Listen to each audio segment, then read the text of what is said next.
बघा, जो आपला सेकंड चॅप्टर आहे ते सेकंड चॅप्टरचं नाव आहे इलेक्ट्रिसिटी, मॅग्नेटिझम अँड सेमीकंडक्टर. तर त्याच्यामध्ये आपण इलेक्ट्रिसिटी म्हणजे काय बघतोय. इलेक्ट्रिसिटी जे कोणते पहिलं आणि तिसरं जे आर्टिकल आहे ते इलेक्ट्रिसिटीवर अवलंबून आहे जास्त. सेकंड जे आर्टिकल आहे तर ते मॅग्नेटिझम वरती अवलंबून आहे. त्यानंतर बघा पहिल्या आर्टिकल मध्ये काय सांगितलं, concept of charge, Coulomb inverse square law, electric field intensity and potential difference. तर हे जे आर्टिकल आहे तर हे आर्टिकल कशावरती आहे, तर इलेक्ट्रिसिटी जो पार्ट आहे आपला, फर्स्ट जो पार्ट आहे इलेक्ट्रिसिटीचा, म्हणजे हा जो पूर्ण आपला चॅप्टर आहे तर तो 3 पार्टमध्ये डिवाइड झालेला आहे. हा जो होल चॅप्टर आहे तर तो 3 पार्टमध्ये काय झालेला सर आहे, आवाज ब्रेक व्हायला लागलाय. झालेला आहे. ते 3 पार्ट म्हणजे काय आहेत आपले. पहिला जो पार्ट आहे तर तो इलेक्ट्रिसिटीचा पार्ट आहे. सेकंड जो आहे, आवाज खरखरीत येतोय सर. नाही सर येतोय.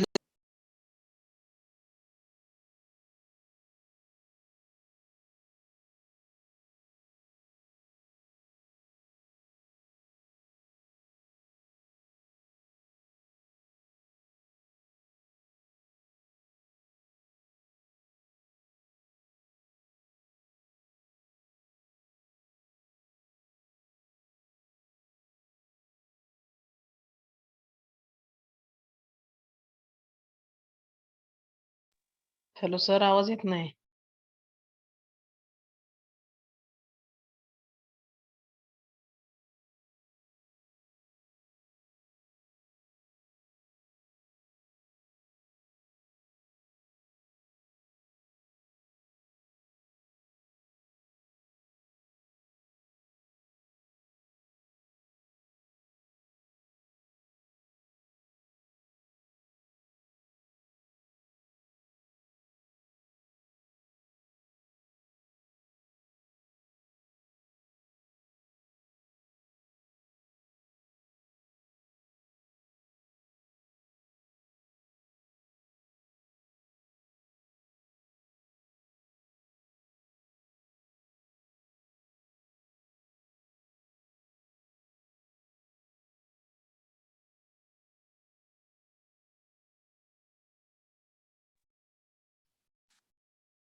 प्रत्येक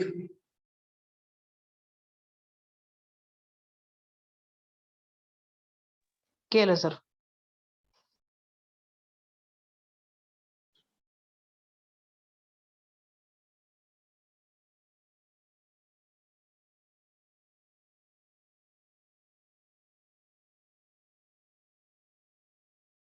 सर क्या है तुम्हाला वाटतं.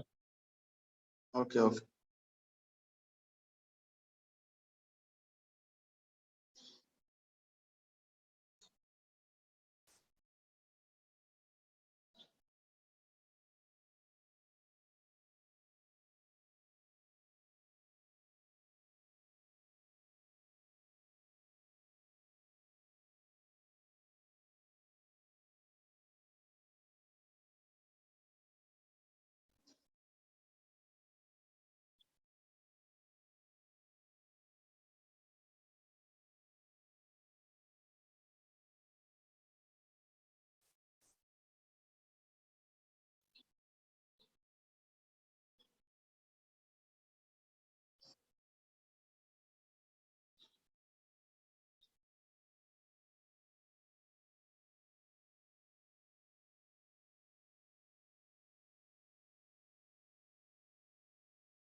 तर बघा, फर्स्ट जो पार्ट आपला आहे तर त्याच्यामध्ये काय इलेक्ट्रिसिटीचा जो पार्ट आहे तो इलेक्ट्रिसिटीचा पार्ट आपण बघणार आहोत.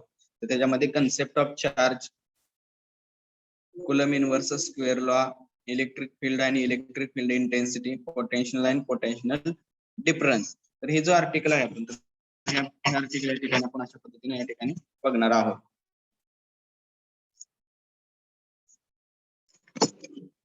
ओके. त्यानंतर सेकंड आर्टिकल आहे आपलं magnetic field and magnetic field intensity.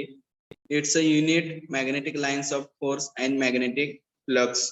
Second जे आर्टिकल आहे त्या सेकंड आर्टिकल मध्ये आपण काय बघणार आहोत, तर जो काय आपला मॅग्नेटिझमचा पार्ट आहे, तर तो मॅग्नेटिझमचा जो काय पार्ट आहे तर तो मॅग्नेटिझम आपण काय करतो त्या सेकंड पार्ट मध्ये बघणार आहोत. तर सर्वांना स्क्रीन दिसते ना?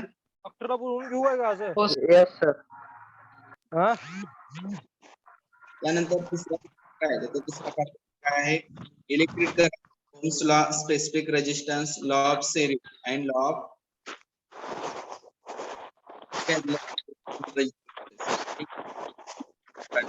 सर आवाज ब्रेक होतोय, कोणाचा माईक चालू आहे?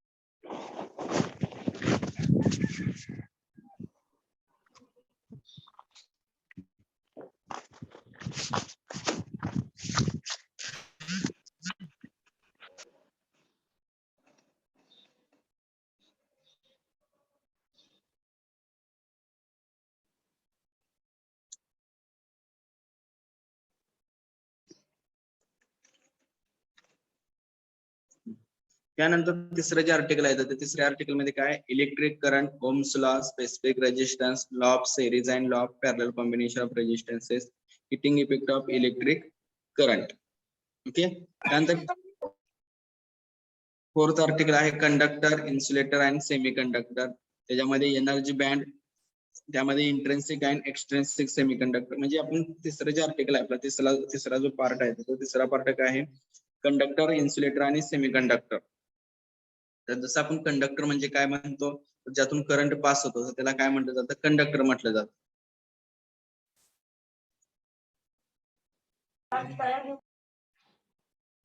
कुणाचं माईक चालू आहे? माईक बंद करा बघतो.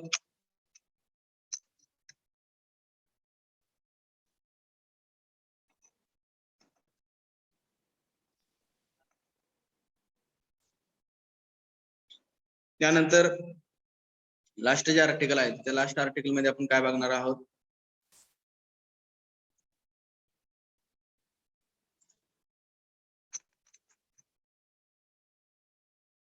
लास्ट जे आर्टिकल आहे त्या लास्ट आर्टिकल मध्ये आपण बघणार आहोत पीएन जंक्शन डायोड. त्यानंतर ivy characteristics of PN junction diode. Ivy characteristics म्हणजे करंट आणि व्होल्टेज. त्या पीएन जंक्शन डायोड वरती करंट आणि व्होल्टेजचा काय इफेक्ट होतो, त्याच्या काय कॅरेक्टरिस्टिक्स आहेत. त्यानंतर application of PN junction diode, म्हणजे जे काय पीएन जंक्शन डायोड आहे तर त्या पीएन जंक्शन डायोडचे काय बघणार आहोत, त्या ठिकाणी ऍप्लिकेशन बघणार आहोत. ओके. तर हा झाला आपला सिलेबस आहे सेकंड चॅप्टरचा, तर तो थोडक्यामध्ये आपण डिस्कस केलेला आहे. तर त्याच्यामध्ये नेक्स्ट जो पॉइंट आहे तर तो आपला हा जो चॅप्टर आहे तर हा चॅप्टरचा आपल्याला टायटल विषयी थोडक्यात माहिती दिलेली आहे. तर electricity means physical phenomena associated with stationary and moving electrons and protons. म्हणजे जे काही इलेक्ट्रॉन्स आहेत तर त्या इलेक्ट्रॉन्स मुळे जो काही इफेक्ट घडून येतो तर त्या इफेक्टला काय म्हटलं जातं,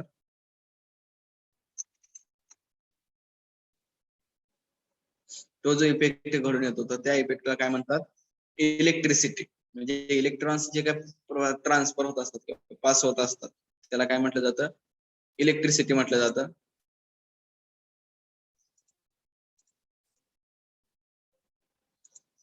ओके. त्यानंतर आहे मॅग्नेटिझमचा पार्ट आहे, तर त्या मॅग्नेटिझमच्या पार्ट मध्ये आपण काय बघणार आहोत, magnetism means attraction of iron associated with electric current as well as magnetic characterised by the field of force. म्हणजे मॅग्नेटिझम म्हणजे काय म्हणतो आपण, तर जे काय फोर्स ऑफ अट्रॅक्शन घडून येतं. मग ते फोर्स ऑफ अट्रॅक्शन कशामध्ये घडून येतंय, तर जे काय जे काही मॅग्नेटिझम मटेरियल आहे तो मॅग्नेटिक बॉडी आहे तर त्याच्यामध्ये जो काय फोर्स ऑफ अट्रॅक्शन घडून येतो त्याला काय म्हटलं जातं, मॅग्नेटिझम म्हटलं जातं.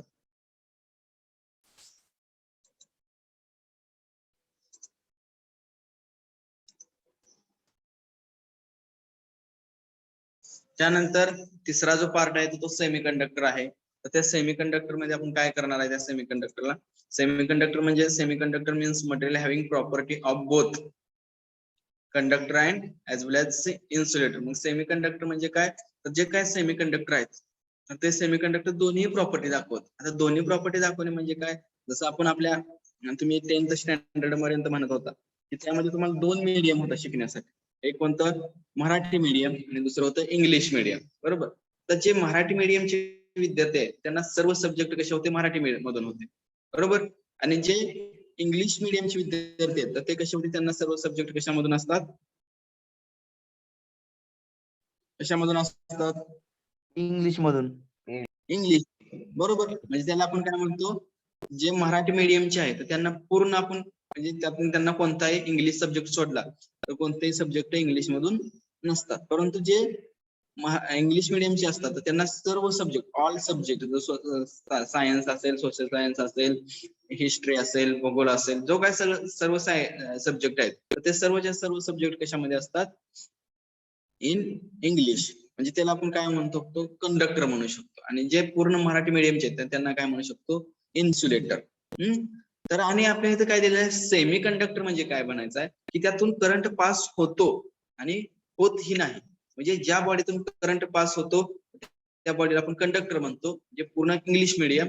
आणि ज्या बॉडीतून कंडक्टर पास होत नाही तर त्या बॉडीला आपण काय म्हणतो? इन्सुलेटर, म्हणजे मराठी मीडियम. आणि ज्यातून करंट पास होतोय आणि होतही नाही म्हणजे काय सांगायचं, पूर्ण सब्जेक्ट त्यांना इंग्लिश मधून पण नाहीत आणि पूर्ण सब्जेक्ट त्यांना मराठीतून नाही, असे जे मीडियम असतं तर त्या मीडियमला सेमी मीडियम म्हणतात. तेच आपल्याला इथं सेमी कंडक्टर म्हणून यूज करायचं. म्हणजे पूर्ण त्यातून करंट पास होतही नाही आणि पूर्ण करंट त्यातून थांबतही नाही त्यामध्ये. म्हणजे ते पूर्ण इन्सुलेटरही नाही आणि पूर्ण कंडक्टरही नाही, असे जे हे आहे ऑब्जेक्ट असतात त्या ऑब्जेक्टला काय म्हटलं जातं? सेमी कंडक्टर ऑब्जेक्ट म्हटलं जातं. हे जे ऑब्जेक्ट असतात त्या ऑब्जेक्टला काय म्हटलं जातं? सेमी कंडक्टर ऑब्जेक्ट म्हटलं जातं. ओके. म्हणजे सेमी कंडक्टर म्हणजे काय, तर जे काही गिव्हन ऑब्जेक्ट आहे तर ते गिव्हन ऑब्जेक्ट काय असलं पाहिजे, त्या गिव्हन ऑब्जेक्टला आपण काय म्हणू शकतो? सेमी म्हणजे त्यातनं करंट पास होतो पण पर्टिक्युलर कंडिशनला. म्हणजे ऍट रूम टेम्परेचरला जर आपण ते ऑब्जेक्ट जर म्हणलं तर ते at room temperature then the silicon and germanium are insulator. म्हणजे रूम टेम्परेचर म्हणजे आपल्या रूमचं जे काही टेम्परेचर असतं 25 degree Celsius to 30 degree Celsius पर्यंत, त्याच्यामध्ये जे काही टेम्परेचर असतं तर ते रूम टेम्परेचर असतं. ते जे रूम टेम्परेचर आहे तर त्या रूम टेम्परेचर मध्ये जो काय आपला करंट आहे तर तो करंट त्यातून पास होत नाही सिलिकॉन आणि जर्मेनियम मधून, त्यावेळेस ते ऑब्जेक्ट कोणतं झालं तर इन्सुलेटर म्हणतो आपण. ज्यावेळेस त्याला आपण पर्टिक्युलर कंडिशनला टेम्परेचर इन्क्रीज करतोय, टेम्परेचर इन्क्रीज केल्यानंतर त्यामध्ये जे काय चेंज घडून येतो, जो काय इफेक्ट घडून येतोय, म्हणजे त्यातून काय होतात, इन्सुलेटर करंट काय होतो? पास होतो. म्हणजे ती काय होती? कंडक्टर होते. म्हणून ते जे ऑब्जेक्ट आहे त्या ऑब्जेक्टला आपण काय म्हणतो? Semi conductor. ते जे गिव्हन ऑब्जेक्ट आहे तर त्या गिव्हन ऑब्जेक्टला काय म्हटलं जातं? सेमी कंडक्टर म्हटलं जातं. ओके. नंतर हा जो चॅप्टर आहे आपला, तर त्या चॅप्टरची आपल्याला central idea of the chapter बघायचा आहे. This topic related with electrostatic concept like charge, Coulomb inverse, square law, electric field, etc. हा जो चॅप्टर आहे तर हा चॅप्टर आपल्याला इलेक्ट्रिसिटीशी आपल्याला संबंधित आहे. म्हणजे इलेक्ट्रोस्टॅटिक कन्सेप्ट जे आहे तर त्या इलेक्ट्रोस्टॅटिक कन्सेप्टवरती हा चॅप्टर जो आहे तो हा चॅप्टर डिपेंड आहे. त्यातल्या कोणकोणत्या आहेत? चार्ज आहे. चार्ज म्हणजे प्रभार, म्हणजे तुम्ही धन चार्ज, ऋण चार्ज असं म्हणता, पॉझिटिव्ह चार्ज आणि निगेटिव्ह चार्ज, तर ते चार्ज आहे. त्यानंतर कुलम इनव्हर्स स्क्वेअर लॉ, तर तो कुलमचा आपल्याला इनव्हर्स स्क्वेअर लॉ बघायचा आहे. आणि त्यानंतर इलेक्ट्रिक फील्ड. तर अशा पद्धतीने आपल्याला त्यामध्ये सेंट्रल आयडिया आहे त्या चॅप्टरची. ऑल्सो त्यामध्ये अजून आपल्याला काय शिकायचं? Also under this heating student, heating effect of will be learn magnetic concept like magnetic field intensity, magnetic lines of force, magnetic flux, etc. म्हणजे त्याच्यामध्ये आपण अजून काय शिकणार आहोत? तर हिटिंग इफेक्ट शिकणार आहोत. त्यानंतर magnetic concept like magnetic lines of force आहे, मॅग्नेटिक फील्ड आहे, मॅग्नेटिक इंटेन्सिटी आहे. नंतर मॅग्नेटिक फोर्स आहे, मॅग्नेटिक फ्लक्स आहे. तर मॅग्नेटिक लाईन्स ऑफ फोर्स कशा पद्धतीचा असतोय, त्यामध्ये कोणकोणते चार्जेस असतात, कशा पद्धतीने मॅग्नेटिक लाईन्स क्रिएट होत असतात, तर तो जो काय पार्ट आहे तो आपल्याला याच्यामध्ये शिकायचा आहे. This topic focuses on the Ohm's law, combination of the resistances and heating effect of electric current. म्हणजे करंटला एखाद्या ऑब्जेक्टला जर हीट अप्लाय केली तर त्याच्यामध्ये त्याच्या करंटमध्ये काय चेंज होतं, किंवा heating effect of electric current ह्याच्यामुळं ते जे गिव्हन ऑब्जेक्ट आहे तर त्या गिव्हन ऑब्जेक्ट मध्ये काय चेंज होते, तो जो चेंज आहे तो चेंज म्हणजे काय आपल्याला याच्यामध्ये बघायचा आहे. तो जो चेंज आहे तो चेंज कशामुळे घडून येतोय तर तो चेंज सुद्धा आपल्याला ह्याच्यामध्ये स्टडी करायचा आहे. ओके. म्हणजे हे काय झाले त्या चॅप्टरची सेंट्रल आयडियाज आहे. ओके. त्यानंतर इम्पॉर्टन्स ऑफ चॅप्टर. हा चॅप्टर आपल्याला कशासाठी शिकायचा आहे? हा जो गिव्हन चॅप्टर आहे, ह्या चॅप्टरचा आपल्याला यूज काय आहे बघा. This chapter help students to know the basic concept like electric charge, potential difference. ह्या ज्या काही बेसिक गोष्टी आहेत, तर ह्या बेसिक गोष्टी शिकण्यास स्टडी करण्यासाठी आपण काय करायचं, हा जो चॅप्टर दिलेला आहे आपल्याला, हा चॅप्टर या ठिकाणी स्टडी करायचा आहे. ओके. त्यानंतर also student can differentiate between conductor, semiconductor, insulator. म्हणजे हा जो चॅप्टर आहे, तर हा चॅप्टर आपल्याला कशासाठी शिकायचा आहे, तर ह्याच्यामध्ये डिफरन्स बिटवीन कंडक्टर, सेमीकंडक्टर आणि इन्सुलेटर, म्हणजे हा जो कन्सेप्ट आहे कंडक्टर, सेमीकंडक्टर आणि इन्सुलेटरचा, तर तो आपल्याला इथं नोन म्हणजे आपण ह्याच्यामध्ये डिफरन्शिएट करू शकतो. It gives the knowledge about the magnetic intensity, magnetic flux, magnetic lines of force. म्हणजे हा जो चॅप्टर आहे, हा चॅप्टर शिकल्यानंतर आपल्याला त्यामध्ये नॉलेज मिळू शकतो. म्हणजे कशाच नॉलेज मिळू शकतो, जे काय मॅग्नेटिक लाईन्स आहेत, मॅग्नेटिझमचा जो काय पार्ट आहे, त्या मॅग्नेटिझम विषयी आपल्याला त्यामध्ये नॉलेज मिळू शकतं.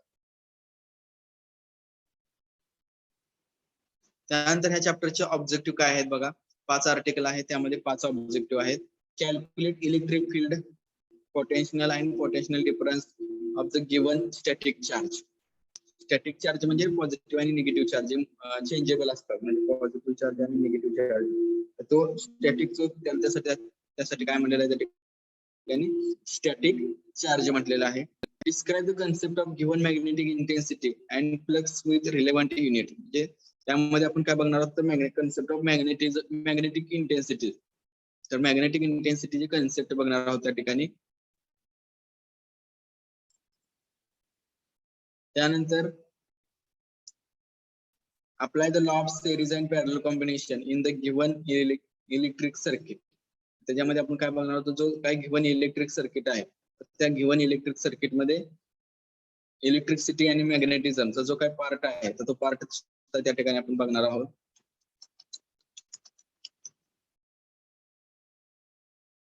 त्यानंतर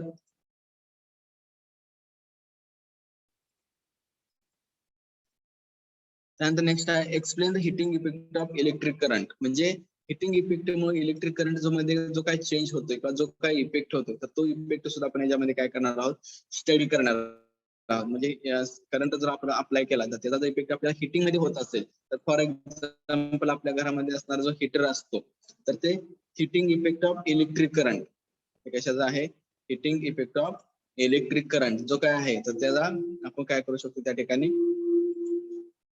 हिटिंग इफेक्ट मध्ये त्याचा एक्झाम्पल म्हणून सांगू शकतो ते आपण.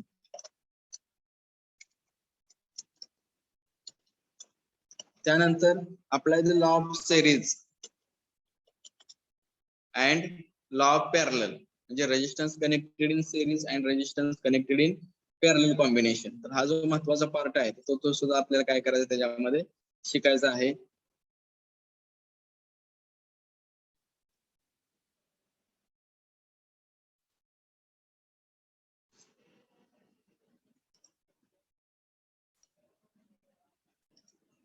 त्यानंतर distinguish between conductor, semiconductor and insulator on the basis of energy band. म्हणजे जो काही एनर्जी बँड डायग्राम आहे, आता एनर्जी बँड डायग्राम आपण कशाने तयार करणार, तर ज्यावेळेस आपण इथं हे बघत असतो आपल्या एखाद्या ऍटॉमिक ह्याचा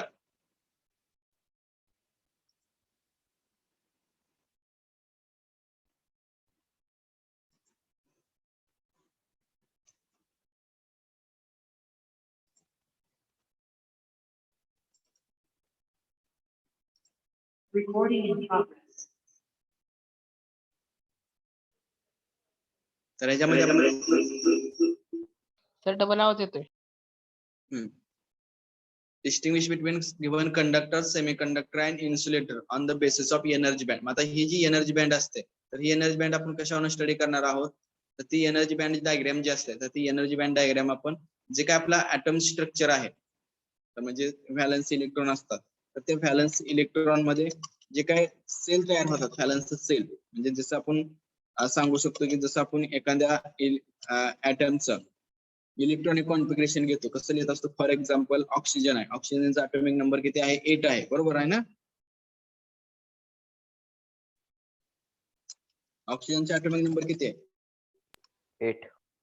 8. त्याचं इलेक्ट्रॉनिक कॉन्फिगरेशन कसं असते? 2 6. बरोबर. या पद्धतीचं त्याचं काय असतं? इलेक्ट्रॉनिक कॉन्फिगरेशन असतं. ते जे इलेक्ट्रॉनिक कॉन्फिगरेशन आहे तर ते इलेक्ट्रॉनिक कॉन्फिगरेशन आपण काय करू शकतो त्या ठिकाणी सेल मध्ये लिहितो. मग त्याच्यापासून आपण त्याचे जे काय सेल तयार होतात, सबसेल सेल, तर त्या ज्या सबसेल असतात तर त्या काय असतात, तर त्याच्यावर आपण त्याची एनर्जी लेवल डायग्राम काढू शकतो. एनर्जी लेवल डायग्राम काढत असताना त्याच्या फर्स्ट जी एनर्जी लेवल असते, म्हणजे फर्स्ट एनर्जी असते, तर त्याच्यामध्ये किती इलेक्ट्रॉन असतात? 2. बरोबर. फर्स्ट सेल मध्ये. सेकंड इलेक्ट्रॉनिक सेल मध्ये किती आहेत? तर 6. बरोबर. म्हणजे त्याची सेकंड एनर्जी लेवल डायग्राम झाली. त्याला किती व्हॅलन्सची गरज असते? ऑक्सिजनचा ऑक्टेट कंप्लीट करण्यासाठी किती व्हॅकंट इलेक्ट्रॉन आहेत? तर 2 व्हॅकंट इलेक्ट्रॉन आहेत. त्याला किती ऑक्सिजनची किती इलेक्ट्रॉनची गरज असते? 2. मग त्याच्यावर आपण काय म्हणतो? ते जे गिव्हन हे आहे, ऑक्सिजन आहे किंवा ऍटम आहे, तर त्या ऍटमला 2 इलेक्ट्रॉनची गरज असते. तो जो ऍटम आहे तर त्या ऍटमला काय आहे? 2 इलेक्ट्रॉनची काय आपण असं त्या ठिकाणी गरज आहे असं आपण त्या ठिकाणी सांगू शकतो. ओके.